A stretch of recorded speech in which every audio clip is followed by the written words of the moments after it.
শুভ সকাল আমার প্রিয় বন্ধুরা, কেমন আছো সবাই? আশা করছি সকলে খুব ভালো আছো, সুস্থ আছো, আর আমরাও খুব ভালো আছি। তো আজকে সকালবেলা ঘুমের থেকে উঠে দেখি মা দেখছি গোবরের ছড়া দিচ্ছে। মা বলল এখন ঝাড় দিতে হবে না, আমি কি গোবরের ছড়াটা দিয়ে নিই, তারপর ঝাড় দেবো। কারণ অনেক দিন হয়ে গেল না, উঠোনটা লেপা হচ্ছে না। আর বৃষ্টি হওয়ার পর উঠোনটা লেপাই হয়নি, তাই মা বলছে একবারে আমি গোবরের ছড়াটা দিয়ে দিই, তারপর ঝাড় দেবো। শিব পুজোর পরের দিন কিন্তু আবার জল ঢালতে হয় শিবের মাথায় কিংবা বেলগাছের গোড়ায়। সেই জন্য আমরা আমাদের বাড়ির সামনে একটা বেলগাছ ছিল, দুজনে মিলে চলে আসলাম জল ঢালবো বলে। ও ভিজে কাপড়ে আসছে, ও ভিজে কাপড়ে জল ঢাললো আর পুজো দিল, কিন্তু আমি স্নান দান করে শুকনো কাপড়ে পুজো দিচ্ছি। কারণ আমার যেহেতু অ্যালার্জি আছে ঠান্ডাতে, সেই জন্য আমি আর ভিজে কাপড়ে আসিনি, একবারে শুকনো কাপড়ে এসে স্নান দান করে জল ঢেলে নিলাম, পুজো দিলাম আর এখানেই জল ঢাললাম।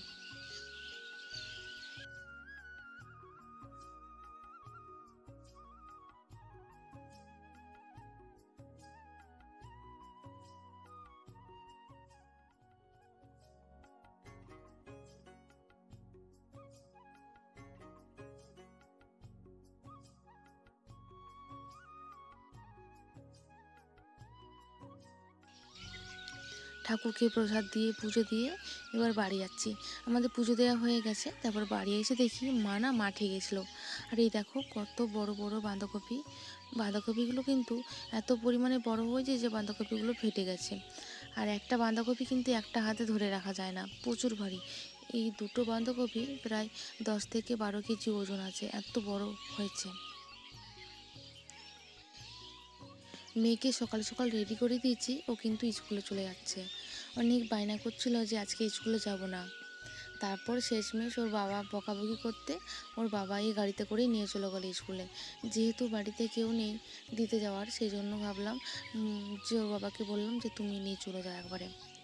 ওর বাবা যেহেতু ভাড়ায় যাবে, ওই রাস্তা হয়ে যাবে, সেই জন্য একবারে ওকে স্কুলে নামিয়ে দিয়ে চলে যাবে।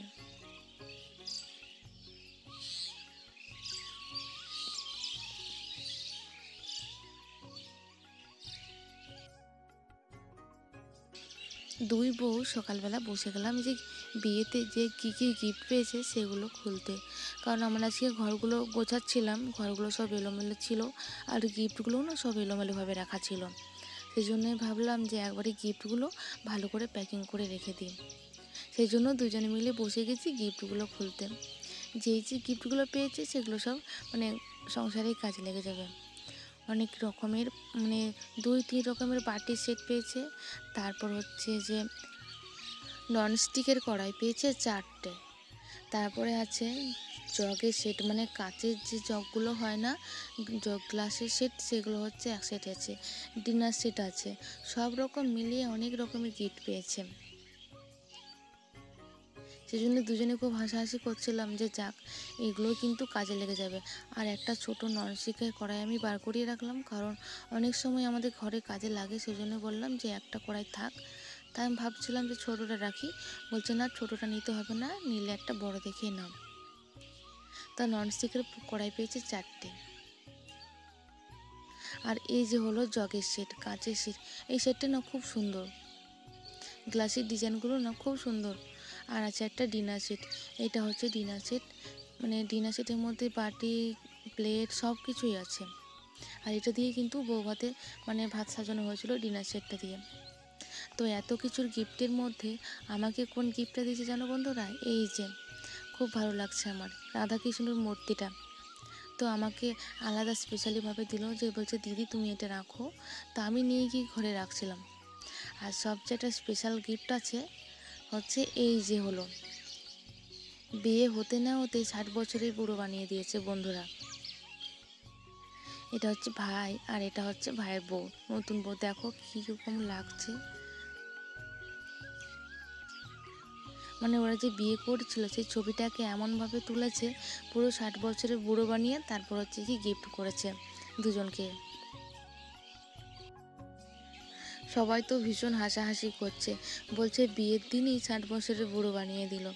তো যাই হোক, এরপর এইখানে আছে দুটো ঘড়ি।